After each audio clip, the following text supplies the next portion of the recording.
L'industrie du carrelage est arrivée au Liban au milieu du XVIIIe siècle. Elle a rempli les maisons libanaises traditionnelles de motifs colorés sur leur sol. Ghassan Fayyad a fondé Blatt El Atik, une petite fabrique de carreaux, en 2017.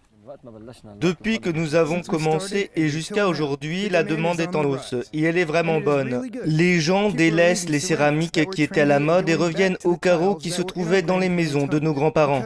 Car il ne s'agit pas seulement de carreaux, les carreaux sont aussi porteurs d'émotions. Ils ont quelque chose d'unique que l'on ne retrouve pas dans les céramiques.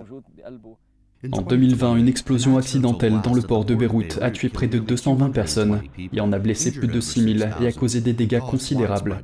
2 ans plus tard, la ville se reconstruit et les gens s'orientent vers les carreaux traditionnels qui remplissaient autrefois les maisons libanaises. Nous continuerons, il n'y a pas d'autre solution. Nous avons travaillé d'arrache-pied pour relancer cette industrie. Il a fallu beaucoup d'efforts et de temps pour travailler sur ce produit qui existait dans le passé mais qui s'est arrêté à un certain moment. Cette période est très difficile, c'est dur. Nous continuerons et nous ne nous arrêterons pas. Le travail de Fayyad consiste désormais à fabriquer des répliques des carrosses endommagés par l'explosion. L'un de ses clients est la plus ancienne chocolaterie du Liban. Un autre est un complexe immobilier situé à quelques rues de là. Blatt El Atik a réussi à reproduire presque à l'identique les motifs des anciens carreaux.